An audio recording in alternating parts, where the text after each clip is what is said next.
سيهة الشعر واشعل فتيله وانظم الابيات ووصل لي مرادي للكريم اللي يساوي له قبيله الكفو عبد الرحمن عن المبادئ والله انه يستحق الفين شيله والشعر يرسم وينطق له ودادي والله اني لا افتخر به وانتقي له كل جزله يرتضيها له فوادي هذا يلي لا وقف طال طويله عبد الرحمن والفخر باسمه ينادي اشهد انه وافي ما فيه حيله والفعايل شاهده والصيت بادي محزمي والنعم به درع الثقيله موقفه والله ينوم مثله بلادي الحميدي عبد الرحمن شيخ جيله وبالجمايل حازله منصب ريادي صالح ابوك اللي له سيره جليله راعي الطالات بالموقف حيادي والحميدي لابتك نعم القبيله فالشدايد اهل صملات شدادي من على الشهر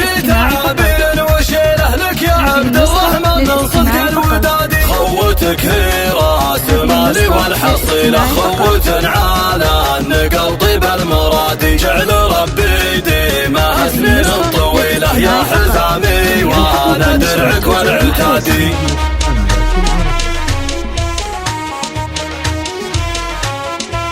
هاجسيهة الشعر واشعل فتيله وانظم الابيات ووصل لي مرادي للكريم اللي يساوي له قبيله الكفو عبد الرحمن عن المبادئ والله انه يستحق الفين شيله والشعر يرسم وينطق له ودادي والله اني لا افتخر به وانتقي له كل جزله يرتضيها له فوادي هذا يلي لا وقف طال طويله عبد الرحمن والفخر باسمه ينادي اشهد انه وافي ما فيه حيله والفعايل شاهده والصيت بادي محزمي والنعم به درع الثقيله موقفه والله ينوم مثله بلادي الحميدي عبد الرحمن شيخ جيله وبالجمايل حازله منصب ريادي صالح ابوك اللي له سيره جليله راعي الطالات بالموقف حيادي والحميدي لابتك نعم القبيله فالشدايد اهل صملات شدادي من على الشهر تعابير وشيله لك يا عبد الرحمن من صدق الودادي خوتك هي راس